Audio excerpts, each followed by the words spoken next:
Hallo und herzlich willkommen zu einem weiteren Roland MC707 Groovebox Tutorial. Im heutigen Video gehen wir mal das Sampling durch. Wir beginnen mit dem Samplen über einen Drumtrack. Da werden wir das sogenannte Chopping, also das Zerhacken eines Loops anwenden.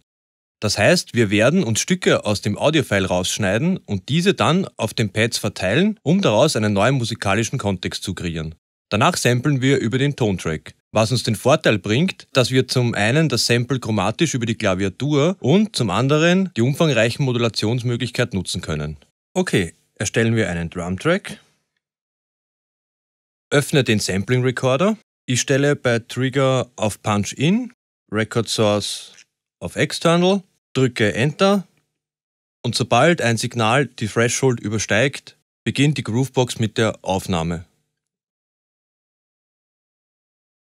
Just to be with you to the end, and my psycho, I'ma drink it all till I feel nothing. Ein weiterer Druck auf Enter stoppt die Aufnahme. Mit der Funktionstaste können wir die Aufnahme jetzt vorhören. Just to be with you, just to be with you. Sollte uns die Aufnahme nicht gefallen, können wir mit Shift und Exit die Aufnahme löschen und zurück zum Sampling Recorder gelangen. Start und End lässt uns den Anfang bzw. Endpunkt definieren. Normalize normalisiert die Aufnahme. Das machen wir jetzt auch gleich. Schon ist die Aufnahme normalisiert. Zoom lässt uns raus und reinzoomen.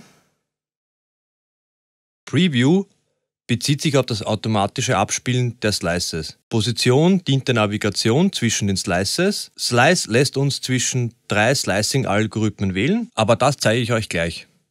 Beginnen wir mit dem manuellen Slicing bzw. Chopping. Wir legen mit Start und End einen Bereich fest, den wir möchten. Mit Shift kann man größere Sprünge machen.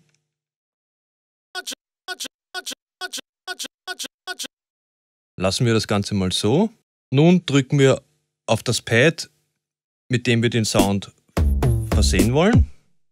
Machen wir das gleich hier oder machen wir es hier. Drücken Enter und schon haben wir den Sound geladen. Ich werde mir noch schnell 2, 3 andere raussuchen. Nehmen wir den.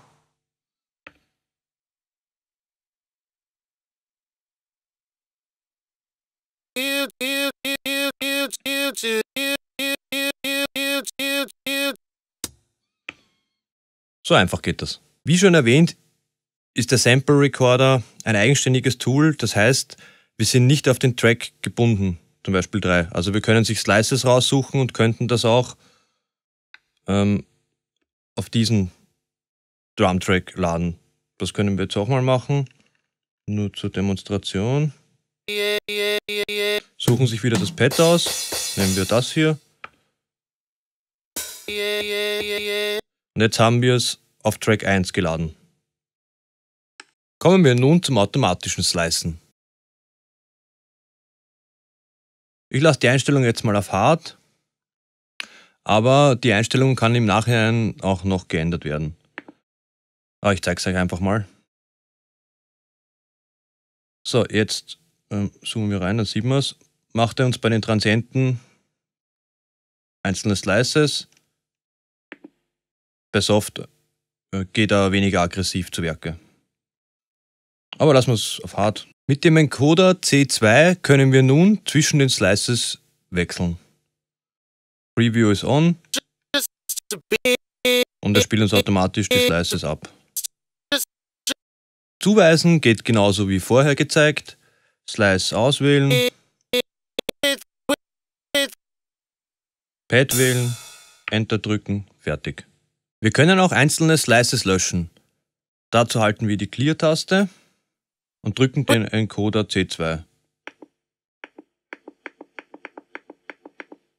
Wie man gesehen hat, wird immer der rechte Slice mit dem ausgewählten zusammengefügt. Mit Exit verlassen wir den Sample Editor. Wenn man das Fenster schließt, wird auch der aufgenommene Loop gelöscht und kann nicht wiederhergestellt werden. Wenn man die Aufnahme speichern möchte, muss man sie über den Looper-Track aufnehmen und über Sound Wave-File laden. Das geht wie folgt. Wir bleiben auf dem Track, Sound, Wave-File, Export, da wäre ja dann drin. Wenn wir dann mit dem Encoder 4 auf Edit gehen, kommen wir wieder in das uns bekannte Sample-Edit-Menü. Dort könnten wir wieder Sachen rausschneiden und wieder hinzufügen. Auf die gleiche Weise können wir auch Sounds, Loops etc. von der SD-Karte laden. Eine Sache möchte ich noch erwähnen, die wir schon aus dem Drum-Track-Tutorial kennen, und zwar die Mute Groups. Wenn wir Samples aufgenommen haben, die länger dauern, so wie das hier, und wollen, dass diese gestoppt werden, wenn das nächste Sample startet, müssen wir es einer Mute Group zuweisen.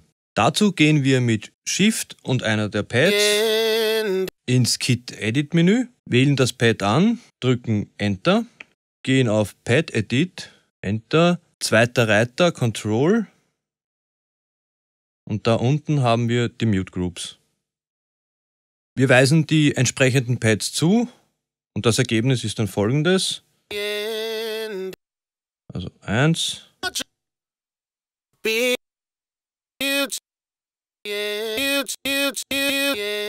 Also wäre es nicht so,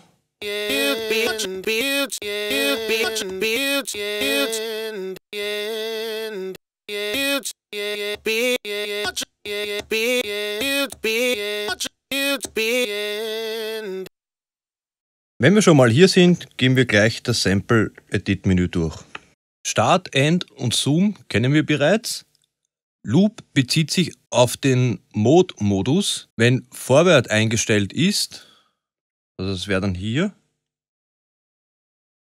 wird das Sample im Loop abgespielt.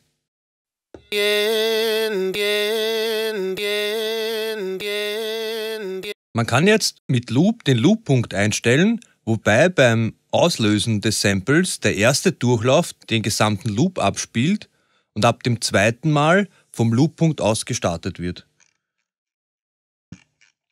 Machen wir das mal so.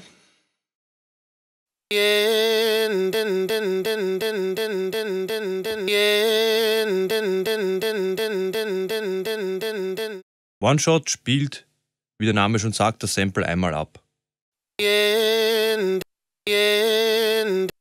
Loop hat dabei keine Auswirkungen.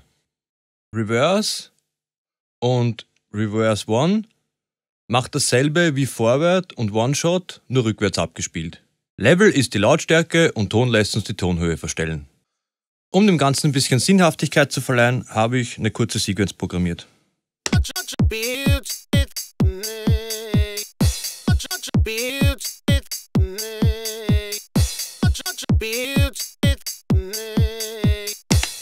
Kommen wir nun zum Tontrack. Wir erstellen einen. Das funktioniert auf dieselbe Weise. Wir drücken Sound, gehen zu Record, Enter, drücken nochmal Enter, sind im Standby. Sobald wir das Sample abspielen, wird es aufgenommen.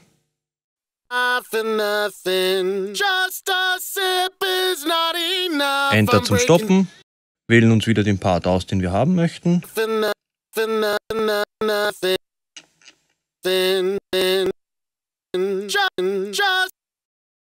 Dachte mir eigentlich den. Jetzt noch gleich normalisieren. Und wenn wir jetzt Enter drücken, wird das Sample auf Partial One geladen. Hier haben wir unser Recorded Sample und schon können wir es chromatisch spielen oder auch Akkorde damit kreieren. Und des Weiteren können wir natürlich jetzt mit den Klangbearbeitungswerkzeugen des Tontracks arbeiten.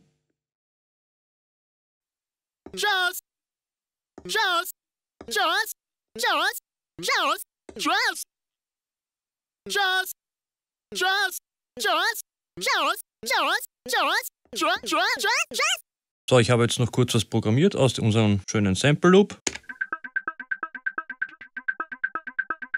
Solche Sachen sind halt dann möglich, ne?